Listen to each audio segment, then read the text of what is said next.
Hello friends, bhature तो आपने market में बहुत खाए होंगे और वो भी फूले फूले। लेकिन जब हम घर में इन्हें बनाने लगते हैं तो ये उतने फूले फूले नहीं बनते हैं जो जैसे कि मार्केट में होते हैं।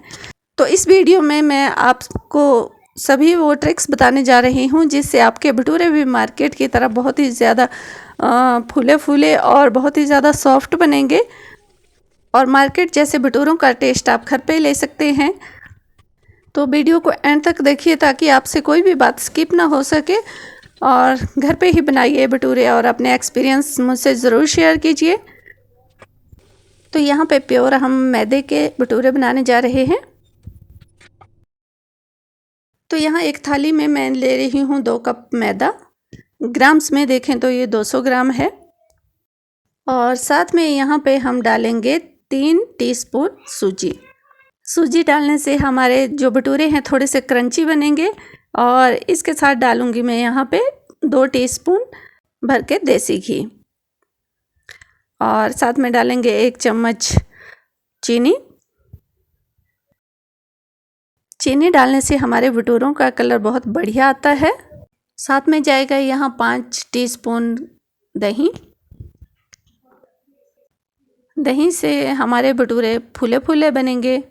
और इसके साथ आधा चम्मच हम ऐड कर रहे हैं बेकिंग पाउडर और इन सब को हम पहले अच्छी तरह से मिक्स कर लेंगे, अच्छी तरह से मसल के, ताकि घी और दही इसमें पूरी तरह से मिक्स हो सके।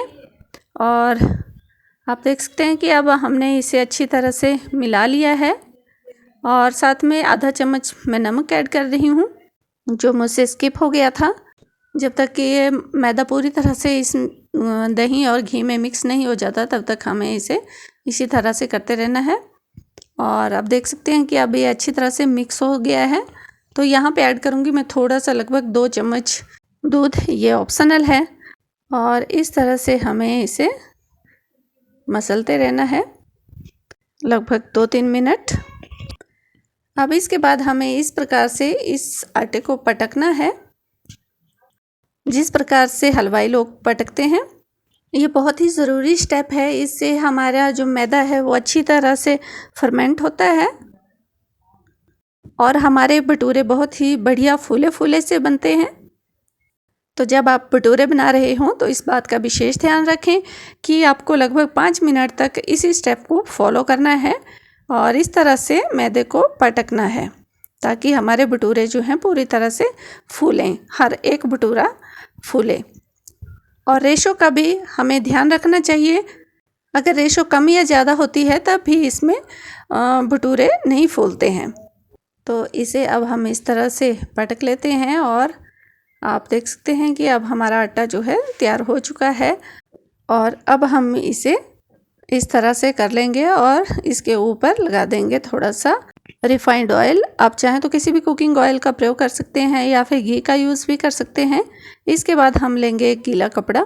तो यहाँ पे मैंने कॉटन का कपड़ा लिया हुआ है, इससे हमें इसे कवर कर लेंगे। और उसके बाद ज़रूरी स्टेप है कि अगर हम इसे जल्दी इसे तैयार करना चाहते हैं तो इसके लिए हम इसके ऊपर 2-4 गर्म कपड़े की लेयर लगा सकते हैं। आप टॉवल का यूज़ कर सकते हैं या गर्म कंबल का यूज़ कर सकते हैं, छोटे छोटे कंबल जो होते हैं। तो इस प्रकार से मैंने इसे कवर कर लिया है और इसे लगभग 2 घंटे के लिए हम इसे थोड़े से गर्म स्थान पे रख देंगे।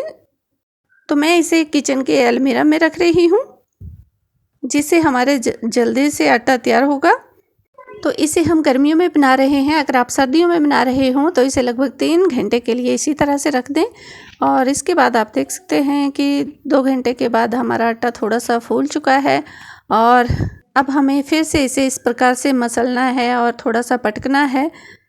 इससे हमारा आटा थोड़ा सा और फ्लेक्सिबल होगा और इसके बहुत ही बढ़िया भटूरे बनने वाले हैं। तो इसे लगभग 1 मिनट के लिए फिर से इसी प्रकार से पटकिए। अब हम इस प्रकार से इसकी लंबी सी लोई बना लेंगे और उसके बाद इसके भटूरे के साइज़ में इसे थोड़ा थोड़ा कट कर लेंगे जितना बड़े आप भटूरा बनाने चाहते हैं। तो इस प्रकार से बहुत ही बढ़िया तरीके से एक बराबर भटूरे बनने के लिए ये लोइयाँ तोड़ी जाती हैं।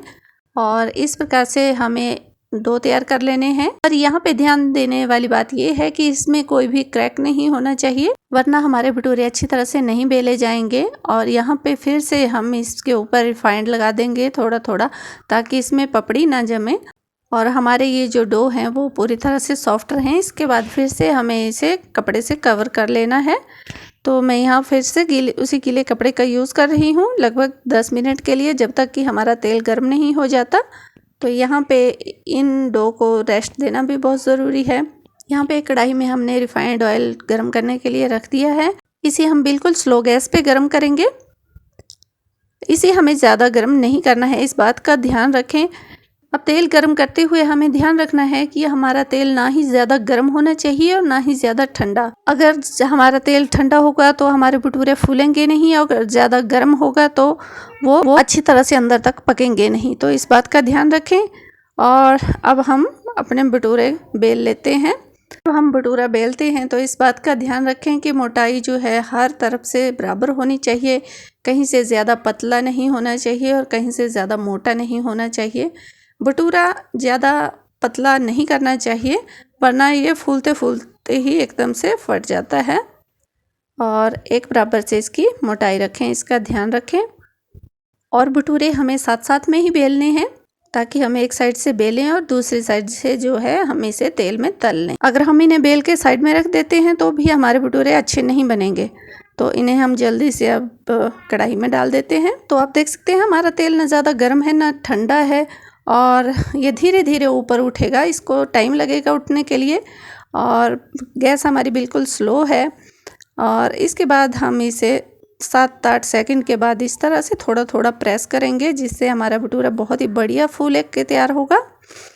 और अगर नहीं फूल रहा है, थोड़ा सा तेल इस पर स्प्रिंकल करेंगे। यहाँ से गरम गरम तेल ही इसके ऊपर फेंकेंगे, जिससे ये बहुत अच्छी तरह से फूल के तैयार हो जाएगा। और इसके बाद हम इसे पलटा देंगे। इस तरह से दोनों तरफ से सिकाई करने के बाद हम इसे निकाल लेंगे। आप देख सकते हैं कितनी बढ़िया तरीके से भटूरा फूल के तैयार हुआ है। इस प्रकार से हम सारे भटूरे तैयार कर लेंगे। तो यहाँ पे एक एक भटूरा मैं आपको दिखाती हूँ कि किस तरह से फूल के ये कितना बढ़िया तरीके से तैयार होता है।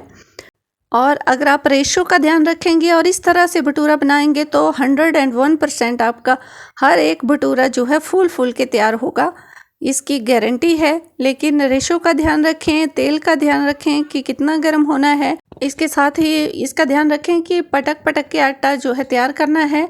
अगर आप चैनल पे पहली बार आए हैं तो चैनल को सब्सक्राइब ज़रूर कीजिए और बेल आइकन ज़रूर प्रेस कीजिए।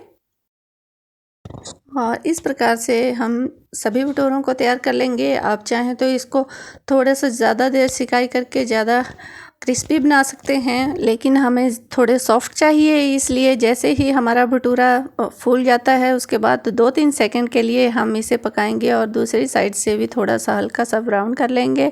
तो चलिए दिखाती हूँ भटूरे। देखिए कितने बढ़िया बन के तैयार हुए हैं, और सभी देखिए कितने बढ़िया फूले फूले भटूरे बने हैं।